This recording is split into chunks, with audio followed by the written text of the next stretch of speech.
Orange Cassidy, thank you so much for joining me today.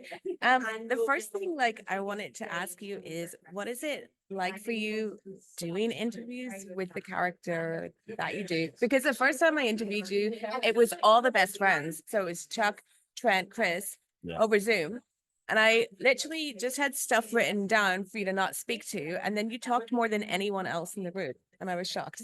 Yeah, I don't know. I only talk when I have to. Yeah. If I don't have to talk, I won't talk. I feel like we all should follow that rule. Yeah, that's true. You're in your finest denim Yes, and always. sunglasses always. So how many variations of this outfit do you have? Like how many white shirts do you own? How many jeans do you own? You you a fan of The Simpsons or Family Guy or some type of like a sitcom Yeah. television cartoon show? Mhm. And they open their closet. Yeah, It's all the same, that's all you. their same shirts and all their same pants. It's my closet. Just a bunch of white shirts and then denim and you know, it's just easy. I Yeah. can just wake up, I grab the same thing, I put it on, and then I'm done. I don't have to think. Does it mean that you get recognized a ton when you're just because this area, it's very, it's just Wembley. So everyone walking around is probably here for AEW.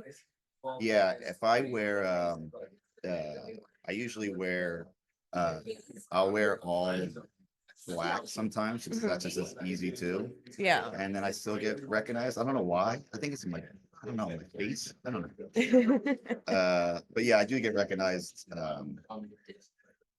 Not as much as you probably think. Yeah. Because I think sometimes people look at me and they're like, is that Orange Cassidy at a goth night? And it's like, usually, yeah, I am. But I think people just they don't know, they can't. You wouldn't pick me out at the places I go to. You go to a lot of goth nights? I go to goth nights. What goth bands do you like? So it's more of New Order, Yeah. Depeche Mode, kind of not so much dark wave, but more synth wave. That's the kind of things I'm into, New Order, Depeche Mode, a lot of Gary Newman. Okay. I try to go to a lot of goth nights as well. Bronski I can't really find them. Beat? Yes, and because I love goth music, but then I also love new romantic music. Okay. Very early Duran Duran stuff. And things like that. It's and I'm a big Sisters of Mercy fan too, so that's more in the goth. And Zack Sabre Jr. bonded over stuff. Oh, nice. So you're in the Casino Gauntlet match. This is kind of a new match for AEW. We've only seen a couple of variations. Do you think this is going to be the company's signature match? Dare I say Money in the Bank / Royal Rumble? The first time AEW did one of these, I thought it was incredible. Yeah. It is dare I say, it's one of the perfect matches AEW could ever do. Yeah. For AEW style and AEW's identity, this match is actually perfect. I was actually really, really happy too when they said they were going to do it for this show specifically, because I think it just gives an opportunity, hopefully, if I don't decide to pin the first guy, you could see more wrestlers than you probably would have. Yeah. And it is also exciting. There is an element of I don't know who's going to come out next, which is great for you and the fans. Yeah. But terrible for me because I don't know who's going to come out. There have been some names that I think that are definitely going to be in it. I know Roderick Strong will be in it. Yeah. But then I also know that Kyle O'Reilly will be in it, and I know that Mark Briscoe will be in it. So we're conglomeration buddies. So hopefully we can kind of help each other out until it comes to the point where we got to fight each other. We will. Yeah. But it is I think it's an exciting match for AEW to have. And I think it probably moving forward will probably one of our signature matches that people will recognize.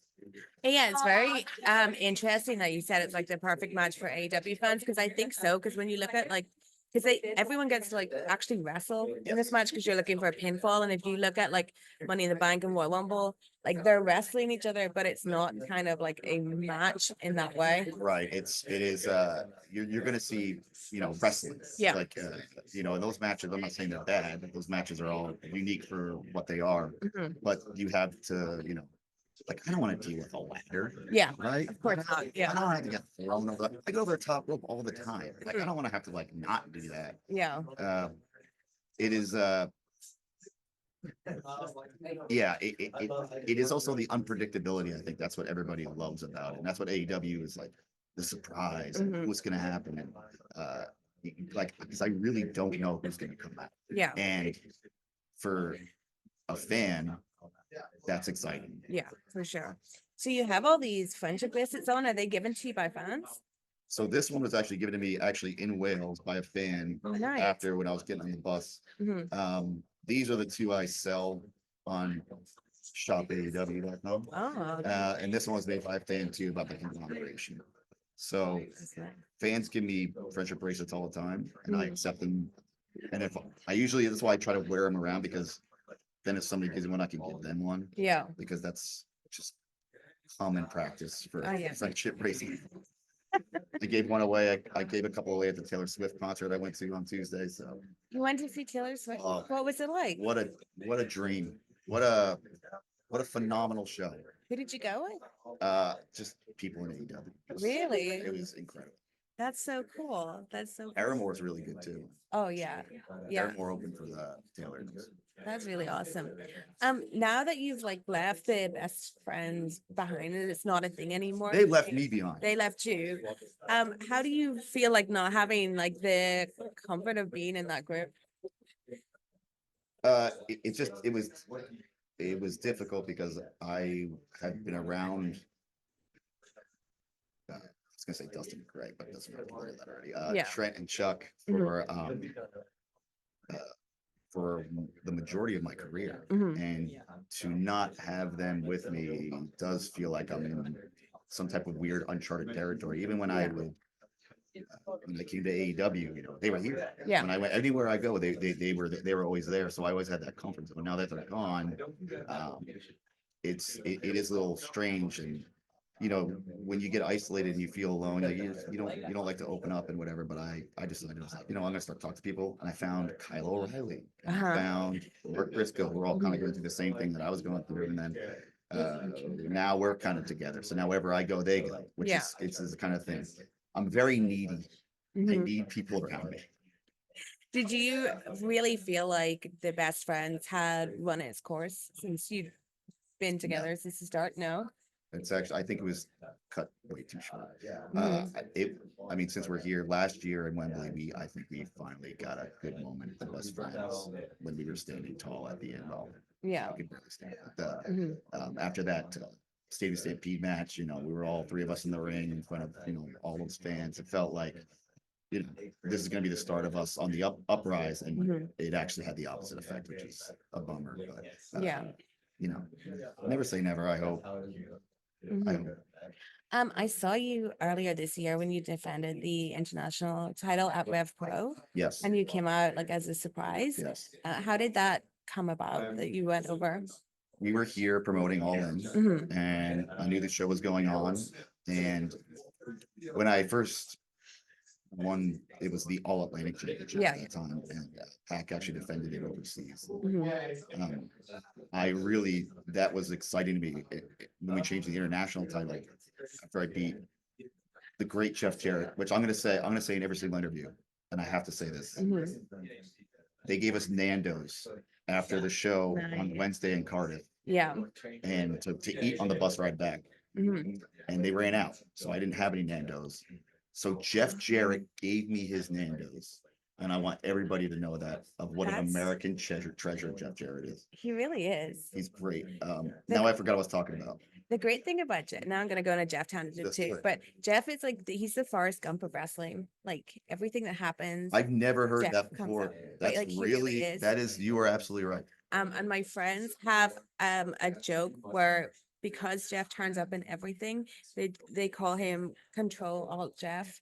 Like you just insert him into things because like he's just always won, but he is the Forrest Gump of wrestling. Well, is it different here? Because Control Alt Delete would shut your computer down. Should it just be Yeah. Control Jeff? Control Alt. I think they're taking Control Alt. I probably said it Copy wrong. paste is Control X and Control Z. This is now tech talk. We're doing tech talk now about how to do keyboard look, shortcuts. I'm not very good at tech. I just want, if you're talking to Jeff again, tell him he's the Forrest Gump I wrestling. will. That's I think the greatest thing. That's a great compliment. Yeah, absolutely. No, you were telling me about Rev Pro and like Oh yeah, what yeah. that was I like. really wanted to do. When I received the international championship, it's called the international championship, and I wanted to defend it anywhere. And that was to me, when I had that, I wanted to make this championship have an identity of, if you want a shot at it, and the champion that has it thinks you're worthy of it, then you can do it. Yeah. And I wanted I wanted the unpredictability, just like in a Casino Gauntlet match. This is gonna be. I like the idea where I can show up anywhere. I can wrestle anybody at any time. Unfortunately, that got cut short either because of like COVID travel restrictions and just scheduling and me losing it.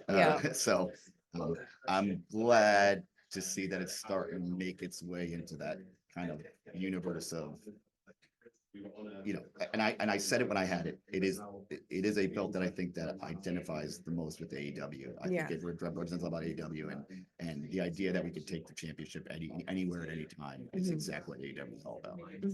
You've had you had a really long title reign. There was a time like you were wrestling every week and you've been around since the beginning and you're like always in the mix. Like there's never like a time where there's not Orange Cassidy unless something happens. So like what's it like to have Tony kind of rely on you like that? Because it seems he really relies on you as like that stable guy that's you always deliver.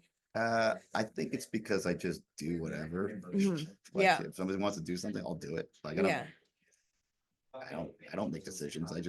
Somebody tells me to go there, I'll go there. Somebody want to wrestle, I'll wrestle. Like it's what I'm here for. Did you ever think when you started, like, because I don't know if you started as Fire Ant, but that's like what I don't know who that is. You don't know who that is. Okay.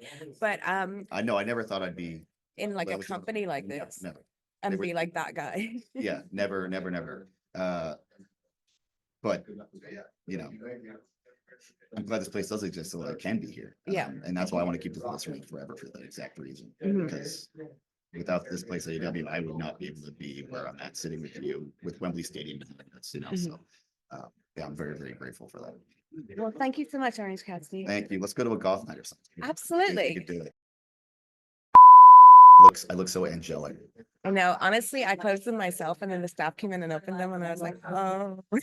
They opened. I'll just close it. I don't care. Go for it. Thank you. To